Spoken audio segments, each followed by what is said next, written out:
Ready.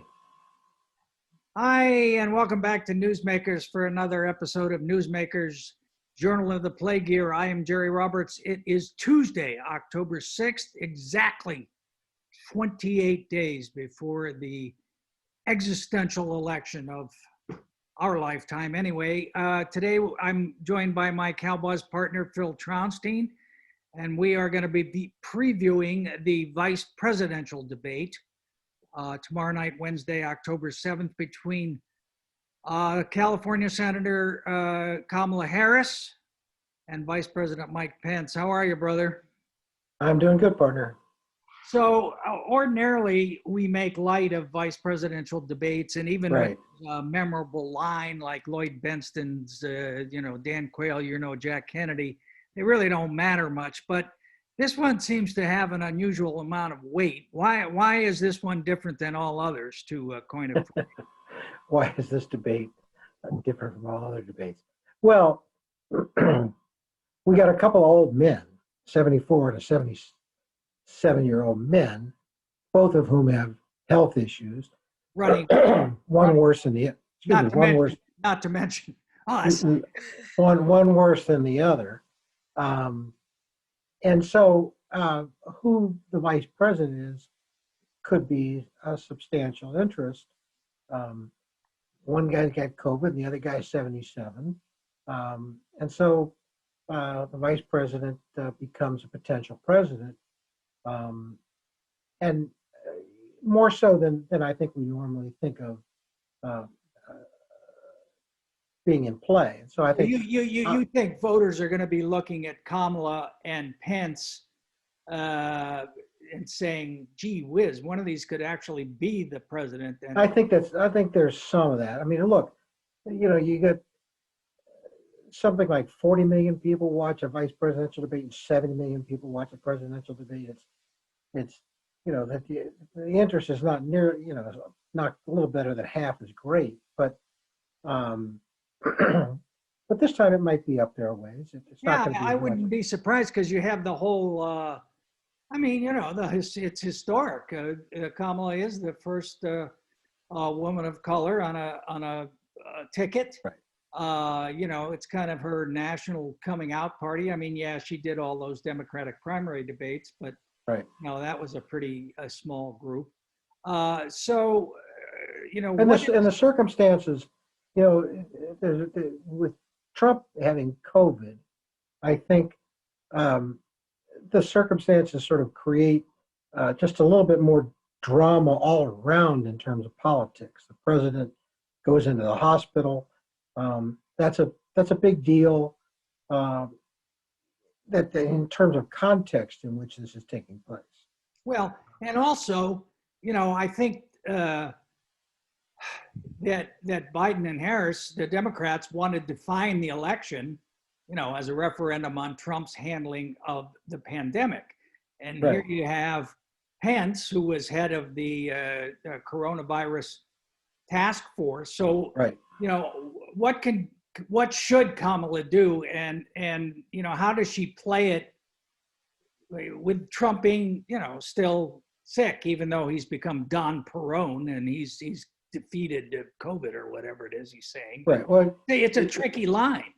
Yeah, I think. I mean, if I'm her debate advisor, I would urge her to be respectful about Trump's illness, but about the Trump as an individual, but at the same time, don't back away from critique of the Trump-Pence failures to promote face masks, social distancing, economic support, which Trump just yanked out this afternoon, and moral leadership on what truly is the most important, compelling issue. Well, and the lack of a plan from the federal government. No plan, no leadership, nothing.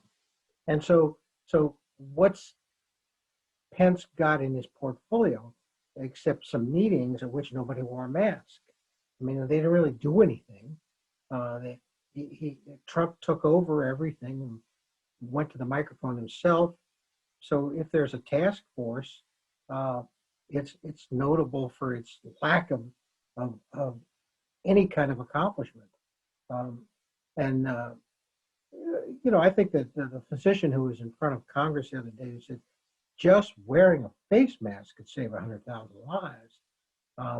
And Pence doesn't wear a face mask. He didn't want to have a. The latest is after he agreed to it, he's backed out of wanting to have plexiglass around him. He said, well, you can have it over on the girly side of the stage, but we have no plexiglass over here, where the men are. And, so how does he respond to this? I mean, I assume they'll say the same thing. Oh, Trump, stopped all travel from China, which of course isn't true. And there were going to be 2.2 million deaths, and now there are only 200,000. And we're full bore on the vaccine. They're going to give their usual defense of it. How hard can she push it? Because she's got these prosecutor chops, which we've seen in the Kavanaugh hearing and Gorsuch. So how hard can she be? I think she can be pretty tough as long as she makes it all about the Trump-Pence policy and policy failure. As long as she makes it about their inability to provide any leadership and their failure to confront basic scientific facts like mask wearing and social distancing. But if I were Kamala, after making that point, the very first thing I would do is I would make the point that, and I don't care what the question is that she's asked, because it really doesn't matter. I would make the point that the Trump-Pence administration is packing the court. They're seeking to pack the court. And I would get that charge in first. Get that early up. I would do it before he can accuse her of trying of wanting to pack the court. I would have her make the charge, which is connect it to the Affordable Care Act or exactly take it to the Affordable Care Act in particular, to women's health, but also go to civil rights and gay marriage, the ACA for pre-existing conditions, campaign corruption, voter suppression. There's a whole variety of things that they want to pack the court in order to accomplish. And what I would love to see her do is draw first blood on that issue. Then when he comes back with saying, oh no, you're the ones who are trying to pack the court, then he looks like he's going, nah, nah, nah, nah, nah. And so if I'm a debate prepper on this, I don't care what the question is. I'd like her to go after them for packing the court before he does. Trump and the Republicans made a huge strategic error, I think, by, lowering the bar for Biden so low in the first debate that, the fact that he just didn't drool on the stage was a victory. Right. You sort of see the dynamic, the opposite here, where there's such high expectations now for Kamala. Oh, she's a great prosecutor, she's this or that. But Pence is a performer. I mean, let me just read you what we wrote 4 years ago when he debated Tim Kaine, Senator Kaine. We said Indiana Governor Mike Pence was the calmer, more polished performer in the vice presidential debate with Virginia Senator Tim Kaine, whose snappish, caffeinated interruptions were likely off-putting to independent-minded viewers. So, you must have written that. I would never. But he's no stiff. I mean, the guy was a radio talk show. But that's true.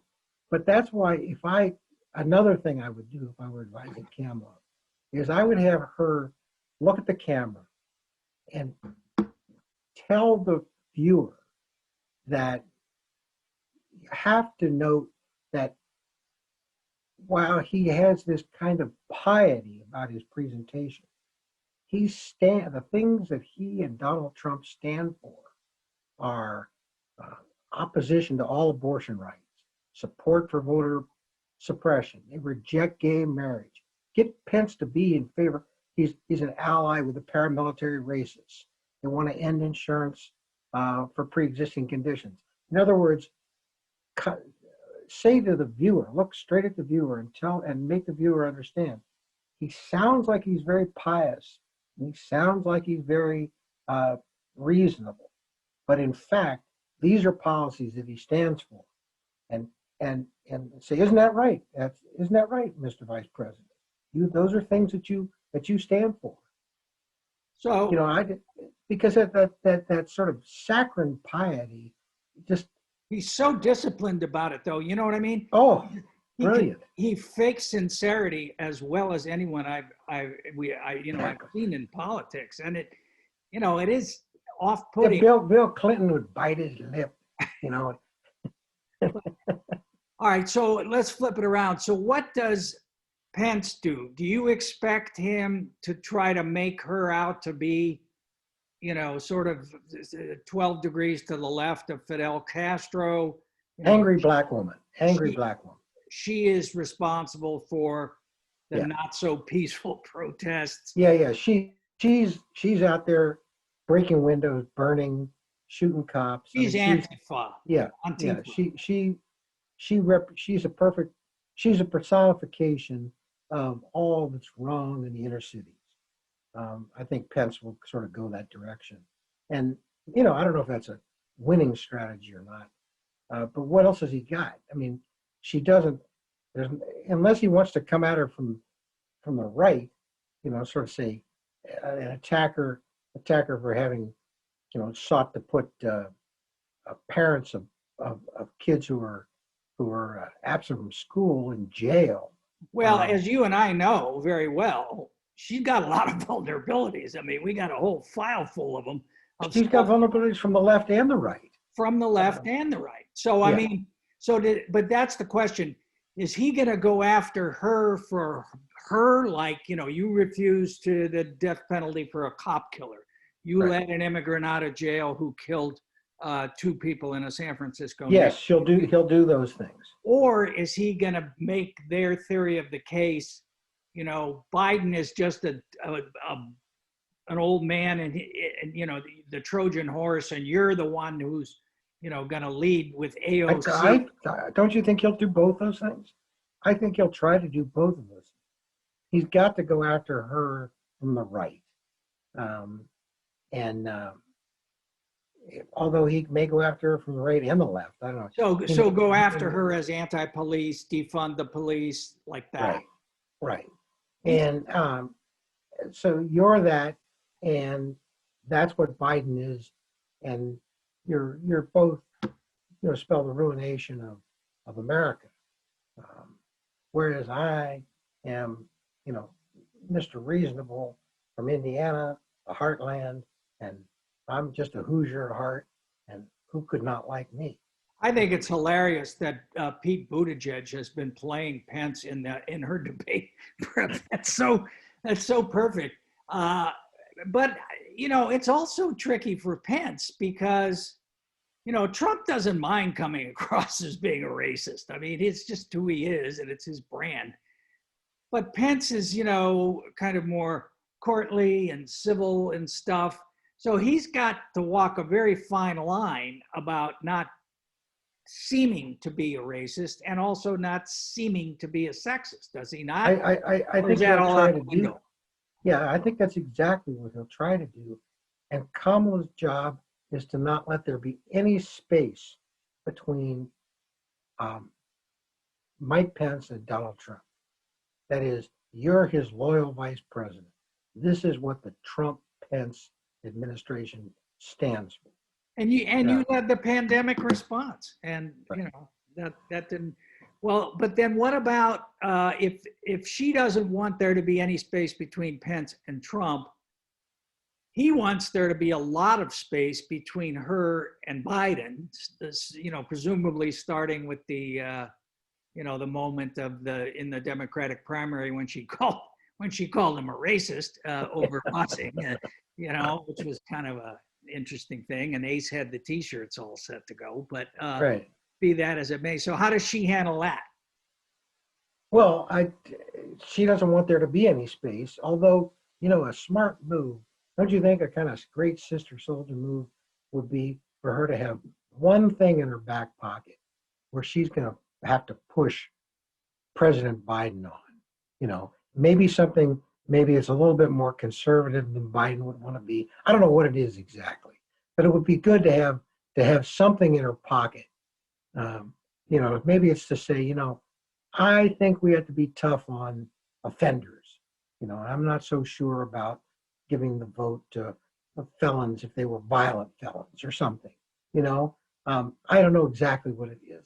Well, that's the other question. Who's the audience for her here? Is it the, is it the machinist in Michigan, or is it the hipster in Bushwick and Berkeley who were for Bernie and want her to go full bore George Soros on criminal? Pence can't get anywhere with them. So the only place, how does Pence get a vote? No. I'm telling you. So, you mean so she just goes to the middle? She doesn't. Yeah. She forgets. She just goes. She doesn't have to worry about the far left because where they got to go. So they got to stay home like they did last time. Well, they could, but they hate Trump so much. You gotta figure they're motivated. Here's another question I have. What do you think Pence's audience is? Huh? Who's Pence's audience? I think Pence's audience is just the evangelicals. I just think he's got to boost it with the evangelicals and convince, kind of suburban women who have moved away from Trump towards Biden that they have a handle on the pandemic. The vaccine is just around the corner. Don't believe all these wild charges that they make. We've done the best that we could. We want to open up the economy. We want to open up the schools, but we want to do it safely. Like that. Here's the other question. One of the things that sunk, as we've written, Hillary in 2016 was lower turnout among Black voters in Milwaukee, for example, in Philadelphia, and in Detroit. Detroit. So we thought when Kamala got into the Democratic race that she had a good strategy by focusing on South Carolina, that she was going to attract a lot of Black voters to her cause. She didn't at all. Biden just cleaned her clock with Black voters. Right, but that in some ways was peculiar to Biden. Had anybody else, any of the others, been in that? She had to knock somebody else out. I think she probably could have among Black voters. But Biden is kind of like Mondale was back in 1984 when he beat Jesse Jackson at the Alabama Democratic Conference, because voters in the South had experience with Walter Mondale. They have experience with Joe Biden. Yeah, they didn't. Maybe they disagree with him on some different policy issues in the past. By and large, Biden was their guy. He was one of their guys. Even the crime bill. What I never understand, and Kamala should be on top of this, the crime bill was backed by all the liberals at the time. All the liberals backed it. Feinstein voted for it. Boxer voted for it. Harris Wofford voted for it. All the liberal Democrats everywhere voted for it. And the only people who were against it were extreme right-wing Southerners. The crime bill was not, was pretty popular back in 1994. Well, it was because, the Democrats had lost how many consecutive elections for being soft on either national security or on crime, or both. And Clinton, who famously took off from the New Hampshire primary to go execute some poor Black guy at home, found a way by moving to the center on crime. I mean, that was the whole sister soldier thing. So right. Yeah, it was a popular thing. But I don't know. I mean, the Republicans went after him on that a little bit at their convention. I would be surprised to see it. I would find it more likely, like last night when he was on with Lester Holt, Biden said something like, yeah, you're only able to get your groceries because there's some Black woman packing the bags at the grocery, or he told that other guy, you're not Black if you're not voting for me, that he would kind of drag those quotes out and, go to the point that the Democrats take the Black voters for for granted and make her defend on that ground? Well, he could try that. He could, he's going to have to try to find some avenue to go after Kamala. It's unless it's just she's a socialist, bra burning window trasher. She's a San Francisco Democrat. San Francisco Democrat, and she's out there and she's backing all those people that are rioting in the streets, and he's for law and order and decency, and she's for craziness and indecency. How big of a issue? Because last time it was big between Kane and Pence. Abortion rights, choice, Roe v. Wade. Huge. It's huge. If do you think they'll join that issue? Is it? I don't know. That's his bread and butter. That's Pence's. He can't get away from that. He's basically against abortion in all circumstances. But he's not going to be the one to bring it up. No, except that if he brings up court packing before she does, that brings it into play. And so, because it brings Roe v. Wade into play, then he's got to defend taking away women's choice on abortion. So it's got to come into play. It's a question of how it's framed. He's going to frame it as late-term abortion kill. She wants to kill babies, whether viable babies that are still in the womb. She wants to kill them, and she's going to portray it, as she should, as you want to turn all women into Stepford wives. So one of us, I'm pretty sure it was you, wrote that Kamala has a glass jaw, and this was after one of these debates where Tulsi Gabbard, who wandered in from the bar scene at Star Wars into the Democratic field for a couple of weeks, just cold cocked her on the issue of putting people in jail for pot smoking, and also jailing the black parents of truants. Yeah. Having gotten one of those letters, I kind of was with. Anyway, I was with Tulsi on that one, but she did. I mean, she froze. She just got whacked. Is there anything that you could foresee Pence having in his back pocket that could leave her that back on her? Well, heels? The death penalty. The death penalty is a good good place for Pence to go. Her position on the death penalty is what? We think she's opposed to the death penalty. She's against it. We think she's against the death penalty, but she was given a chance to be in favor of a couple of measures in the California ballot that would have eliminated put a stake in the heart of the death penalty, and she refused to take a stand. And so, if I'm Pence's advisor, I'd have him play the death penalty. You didn't seek the death penalty for a cop killer. What could be worse? Yeah, I mean that's always the home run issue. I mean, the other thing is, the only guy from San Francisco who was on death row, who was going to get the death penalty, except that all the appeals took years and years and years. She did nothing for 8 years to back off that sentence, despite her stated opposition to it. The current DA just did it. So the guy's sentence was remanded to, life without possibility of parole.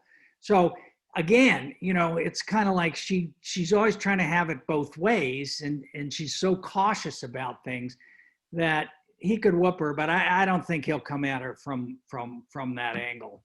I don't think so either. I mean, we recognize that because as journalists, we're sort of standing back and saying, okay, we see that she's got problems of consistency on this issue, and she's neither loyal to the left nor is she loyal to the right. But Pence has nowhere to come at her from, I think, than from the right. I cannot see him making an attack on her for being too much in favor of opposing the death penalty. You know what I mean? How about the famed Willie Brown issue? Does he go to everyone knows how you got your start in politics? Wink, wink, nudge, nudge. No, I think you would do that. I but would. I don't think Mike Pence would do that. I think you don't think he'll touch it because Trump has tweeted about it. But Mike Pence, sex isn't in his. I don't think that's in his wiring. Do you? What do you think? I don't think so.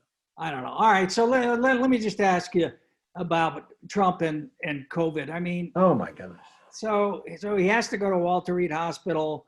Then he insists on having this ersatz, room set up where he's allegedly working and driven around the block so people can cheer him. And then he goes back to the White House and he pulls this Don Perón thing where he's standing on the balcony and they're already selling commemorative coins. President Trump defeated COVID. I mean, it's insane. How is this going to play out over the next 4 weeks? Well, he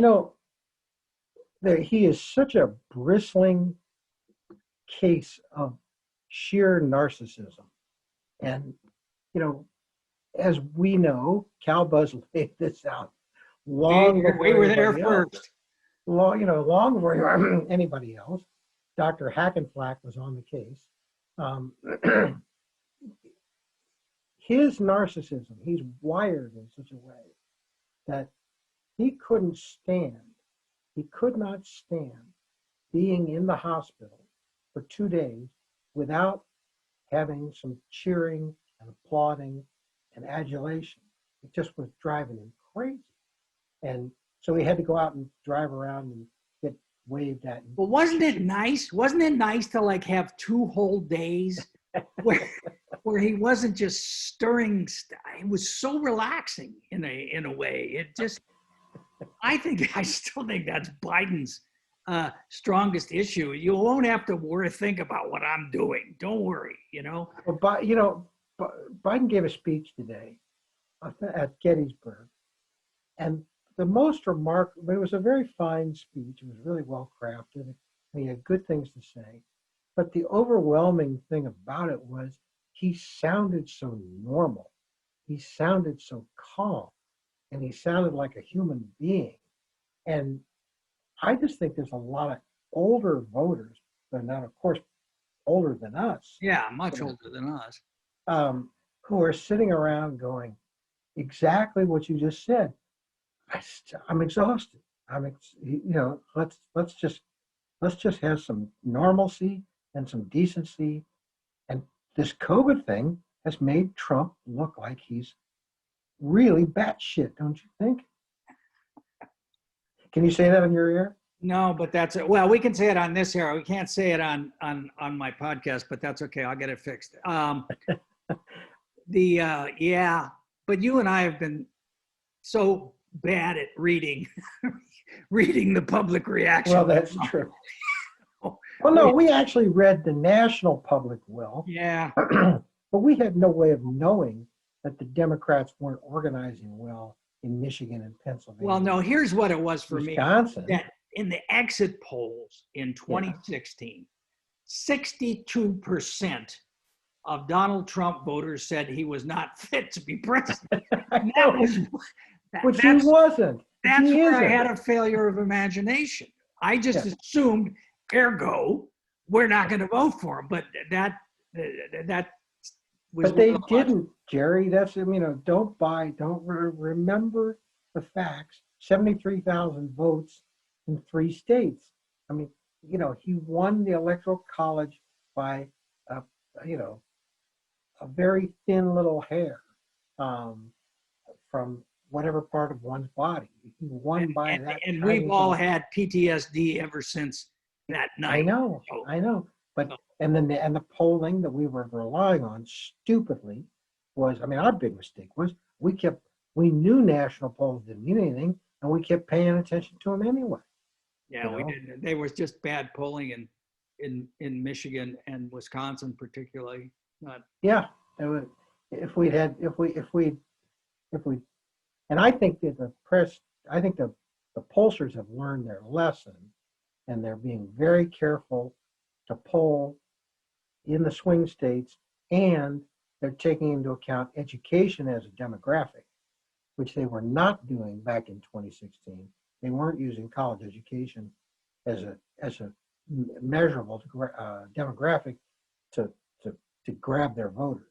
So I think they've learned that lesson.